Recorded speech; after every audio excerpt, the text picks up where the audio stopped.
The scent of clove and glazed ham drifted through every corner of my kitchen. I had basted the meat 4 times, triple-checked the timing of the potatoes, and placed the candied pecans by the linen napkins like I used to when Brie was small, and everything still felt full of magic. It was my first Christmas Eve dinner with them in over a year. I thought maybe this time would be different. They arrived 20 minutes late. Olinda didn't look up from her phone. As she walked through the door, muttering a distracted, "Hi, Evelyn," Breen gave me a dry hug. He patted my back like I was a colleague. I smiled anyway, smoothing the front of my maroon dress. It still fit after all these years. At the table, I tried to stir a conversation. "The garden came back nicely this year," I offered, slicing the ham. "Those tomatoes I told you about? 1/3 at the market." Olinda scrolled silently. Breen nodded without looking up. "Nice, Mom." By the time I served the apple crumble, his favorite, still warm, the silence had thickened into something sharp. That's when Breen cleared his throat and pushed his plate away, untouched. "Mom," he started, and my stomach dropped. No one uses that tone for anything kind. "We've been talking," Olinda said, finally looking up. Her face was tight, eyes cool. "The house is too big, and you've been forgetting things." "Forget?" I blinked. "What do you mean forgetting? You didn't answer your phone for days last week." Breen said we were worried. I laughed, but it came out hollow. "I was planting bulbs." "We're just saying," he continued. "Maybe it's time to consider somewhere safer, a residence, somewhere dignified." The word hit me harder than I expected. "I bought this house with my own hands," I whispered. "Every brick, every stitch in the drapes." "We've already scheduled a tour," Olinda added. "Next Monday." "It's a beautiful facility." They looked at me like they'd done me a favor. I stood slowly, collecting their plates with trembling fingers, and carried them to the sink. Behind me, neither offered help. I scrubbed one until my knuckles ached. And when I looked down at the soapy water, I saw my own reflection, blurred, older but still standing. 3 days after Christmas, Breen posted a photo of himself and Olinda in front of my house. "Tough choices, but love sometimes means hard steps. We've transitioned Mom into a safer space. Appreciate everyone's support." Transitioned. I stood on my own porch with a grocery bag of toiletries, fumbling with a key that no longer turned. The lock was new. The mailbox was empty. The planter with the tiny ceramic owl Breen made in 3rd grade was gone. The van pulled into the driveway at 10 sharp. 2 women stepped out, cheerful and efficient. "We're with Hearthbridge Transitions," one said. "Your son has authorized us to help relocate your essentials. You'll be staying at the Camber Motor Lodge temporarily. Here's your room key and a prepaid card for meals." I stared at her, then at my front door. Olinda's wind chime tinkled in the breeze. They didn't even bother coming in person. By noon, I was in a motel room that smelled faintly of bleach and pine. There was a fake fern on the table and a TV with bad reception. I didn't unpack much, just the basics: pajamas, slippers, 1 pair of slacks. But when I opened the side pocket of my suitcase, my hand brushed against something metal. I pulled it out, a small dented tin box. I hadn't seen it in years. The kind of thing you tell yourself you'll organize someday.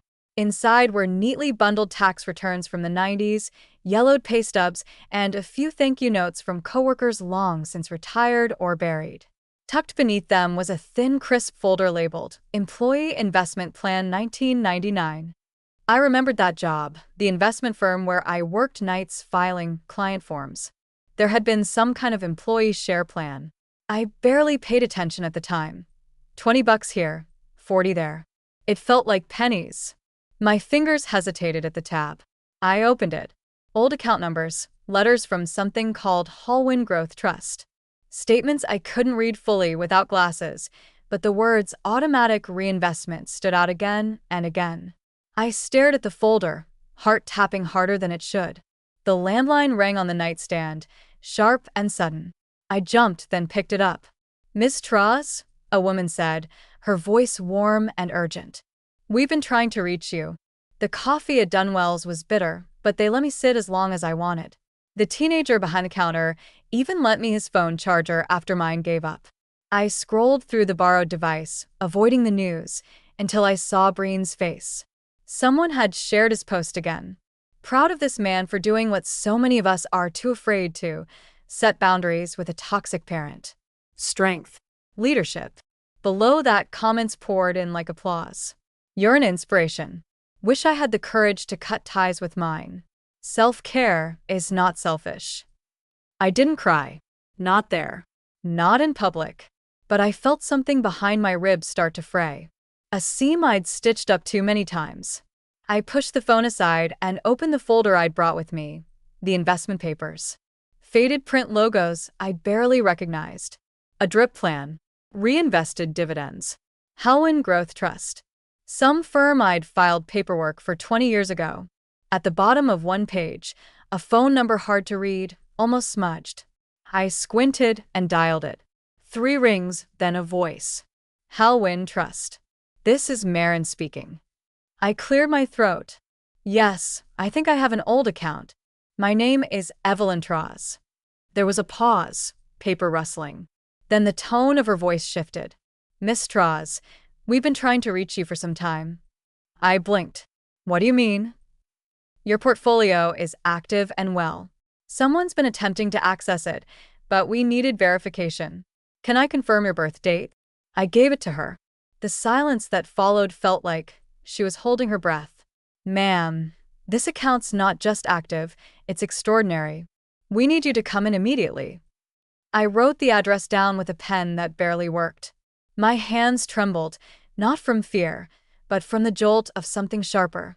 Not desperation, but possibility. I slipped the folder back into my bag, pushed the cold coffee away, and stood. The sky outside had turned slate gray, and the wind had picked up, but I didn't shiver as I stepped out into it. I arrived at Halwyn Trust Bank 15 minutes before opening and waited outside, clutching the folder like a lifeline. When the glass doors finally slid open, I stepped into air that smelled of lemon cleaner and tension. The receptionist greeted me with a practiced smile that faltered slightly when I handed her the investment papers.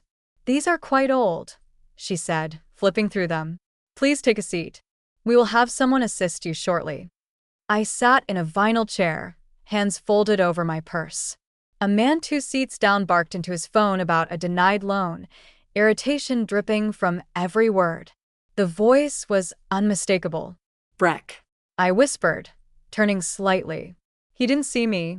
He was facing away, gesturing wildly toward a teller's window, something about projections and cash flow and bridge funding. The receptionist watched him with mild disdain. I stayed perfectly still.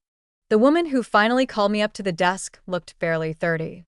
She skimmed my documents, slowed, and then stopped altogether. Her eyes darted to mine, then back to the screen.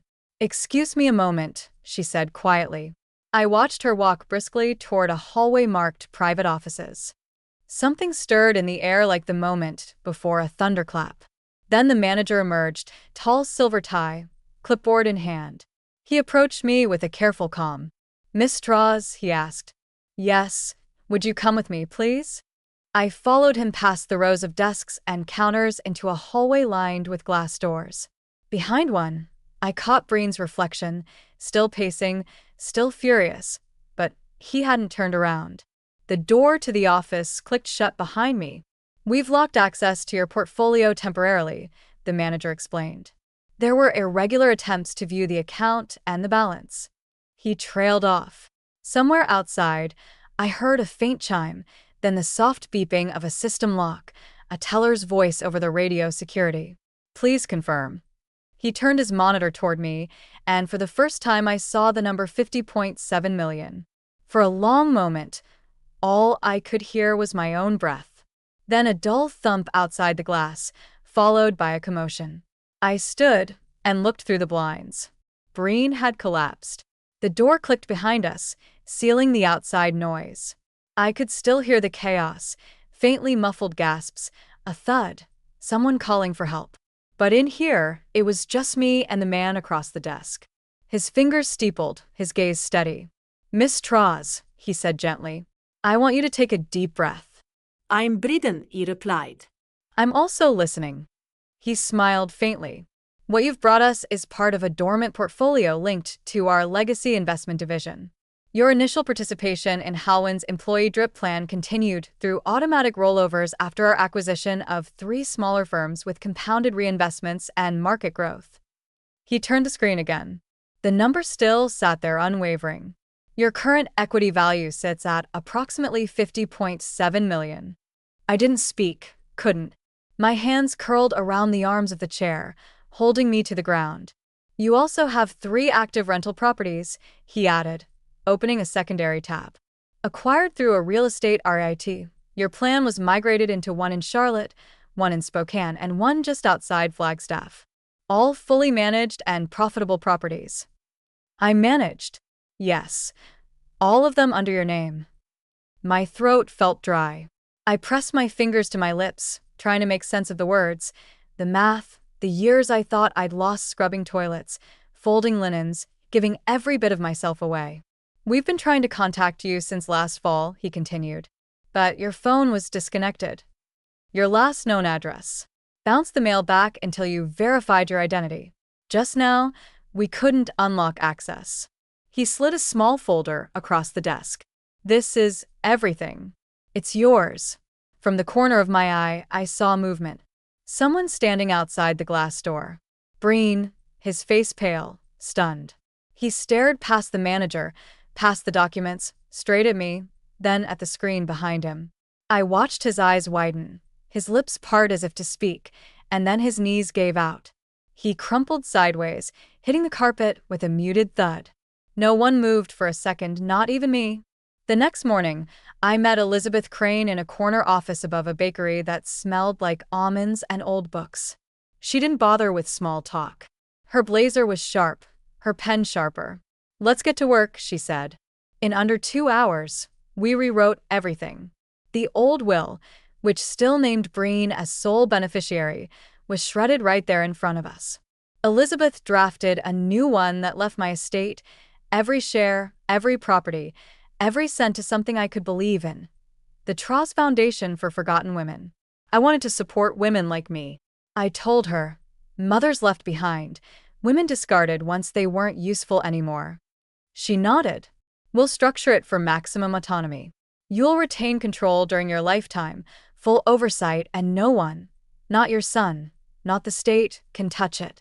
We added protections, emergency clauses, medical proxies, the kind of legal armor no child with a guilty conscience and a greedy lawyer could puncture. When it was time to sign, my hand didn't shake.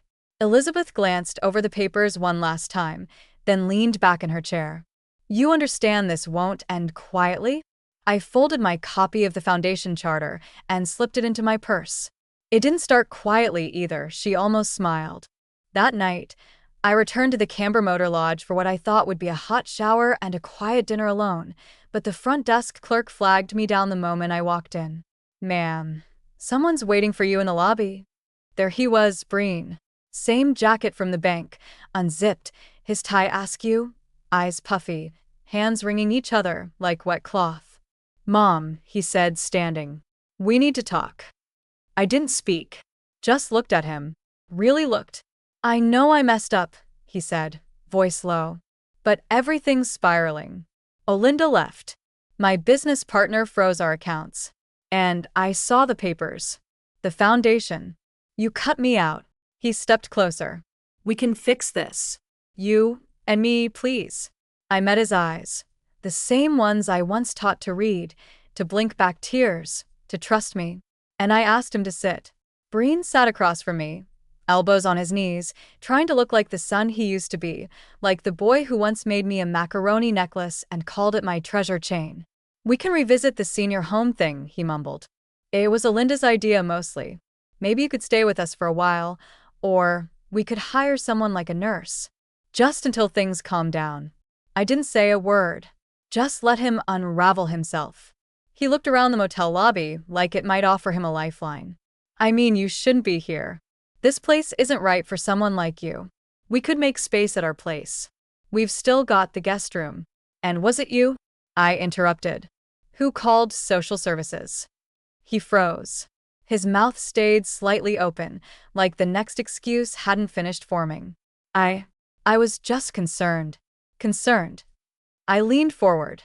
You tried to declare me mentally unfit. His shoulders slumped. It wasn't like that. It was exactly like that. He ran a hand through his hair. Mom, you have no idea what kind of pressure I've been under. The business, our debts, it's all on me. I thought maybe if I had some legal access to my money. His silence confirmed everything I already knew. I stood, smoothing the front of my jacket. It was nothing fancy, but it fit well, like my name now fit on legal documents I'd never thought I'd see. The only thing I need help with, I said calmly, is deciding which beach to retire on. I watched the disbelief flicker through his face, then fade into something colder. Calculation maybe, or shame. But I was no longer interested in naming his emotions. I'd spent a lifetime learning to decipher them, soothe them, work around them. Now I was only interested in my own. I stepped past him slow and sure, and pushed open the front door. Warm air wrapped around me like a promise. Behind me, Breen called out one last time, "You're not serious." I didn't look back. I just walked toward the cab waiting at the curb. The knock came just past noon. I'd moved into a short-term rental, 2 bedrooms, balcony, view, sunlight in every corner. It smelled of fresh paint and eucalyptus. I had just sat down with a cup of tea when the knock came again, sharper this time. I opened the door. Alinda stood there. No makeup tricks today. Her lipstick was smeared, her hair falling in uneven waves around her face. Her expression was tight, like she hadn't slept. "I just want to talk," she said, her voice strained. I stepped aside, but didn't offer her a seat. She looked around the room, scanning the space, looking for something. Maybe signs of weakness. Maybe just the checkbook. "We didn't know," she began. "You have to believe that Breen thought you were slipping. I didn't think it would go this far. We just didn't want you to be alone, rotting away in that house." "Rotting?" I repeated softly. "Is that what you call living?" I didn't mean to provoke her, but she stopped sighing. It got out of control. "We were scared. We panicked." "No," I said. "You plotted. You calculated. You signed my name to documents I never saw." She looked down, adjusting the strap of her purse. It wasn't about money. Not at first, but it was about money in the end. She looked up again, her eyes glassy. "You were family." Was I family? "Should family forgive?" she whispered. That did it. I walked slowly to the door, gripped the brass handle, and pulled it wide open. Alinda didn't move. "Then start with yourselves," I said. She blinked. "What?" "If you want forgiveness, try forgiving the parts of yourselves that chose greed over decency. Try forgiving the little voice that told you I wasn't a person anymore, just an asset." Her lip quivered just slightly. But I'd learned by now that regret is not the same as remorse. I didn't raise my voice. I didn't cry. I just stood there holding the door open, waiting for her to walk through it one direction or the other. She turned without a word and walked down the hall. I closed the door gently, then turned back to my tea. It was still warm. The penthouse was nothing like what Breen would have picked. No marble countertops, no gold faucets, just clean lines, wide windows, and a view that stretched all the way to the bay. I kept things simple. 2 chairs, a small table, a piano I hadn't touched in years, but always swore I'd play again. No live-in help, no chauffeur, just me. The mornings were quiet now, the kind of quiet that didn't ache. I woke when I wanted. I ate when I was hungry. I didn't check my phone for messages that never came. The day of the opening, I wore the same deep blue dress I'd worn to my retirement dinner back when I thought my son was proud of me. The local paper snapped a photo of me standing beside the glass doors etched with my name, the Evelyn Traws room for women who were told they failed. Inside, the space felt like breath, light, warm, alive. There were chairs in a circle, bookshelves, and tea. A bulletin board with a single pinned word, "Welcome." I watched the women trickle in. Some had gray streaks in their hair. Some didn't meet your eyes. All of them carried silence, like a purse they couldn't put down. A young girl tugged at her mother's sleeve, then looked up at me. "Is that you?" she asked, pointing to the framed photo on the wall. It was one from my 30s, back when I still thought quiet endurance was a virtue. I smiled. No, sweetheart. That's who I used to be. Her mother gave me a look I'd come to recognize. Part reverence, part disbelief. The speeches were short. The mayor never showed. That was fine. The women did. I stayed after everyone left, walking the room alone, running my fingers along the window's edge. In my pocket, I felt the jagged edges of my old house key. I hadn't used it since the day the lock stopped turning. But I still carried it, not out of nostalgia, but out of memory. Because forgetting isn't always healing. Sometimes it's the remembering that frees you. It arrived without a return address. No postage stamp, just slipped under my door like a whisper. The envelope was plain. The paper inside was heavier than it needed to be. No name, no signature, just one sentence scrolled in rushed handwriting. I knew by heart. You were right about everything. I'm sorry. I read it once. Then again. The ink was smudged in one corner, like someone had touched it with a damp thumb. Maybe a hesitation, maybe regret. I didn't cry. Not because I wasn't moved, but because I no longer needed validation from ghosts. I didn't frame it. I didn't burn it either. Instead, I walked to my filing cabinet, flipped through until I found a manila folder marked with one word in bold ink, irrelevant. I slid the letter inside, closed the drawer, and exhaled. That afternoon, I finalized the transfer for a $2.5 million donation from the foundation to fund rental relief programs for single mothers and seniors facing eviction. The wire confirmation came through just as the sun dipped behind the city skyline. Minutes later, my phone rang. "Miss Strauss," said a voice I now recognized with ease. "Mr. Penders, the manager at Howin Trust. I just wanted to personally thank you. What you've done will change lives." I smiled into the receiver. "You know," I said, "I used to be afraid of banks." He chuckled. "And now you run half the portfolios under our roof. Not bad for someone deemed too forgetful to live alone." After we hung up, I closed my laptop and moved to the balcony. The wind had picked up soft and warm, lifting the edge of my shawl like a child tugging at their mother's sleeve. I watched the sun settle into the bay like a coin into a fountain. No more waiting for calls. No more apologies rehearsed in my head. I reached into my pocket. No key this time. Just my hands, steady and empty. And for the first time, I didn't feel abandoned.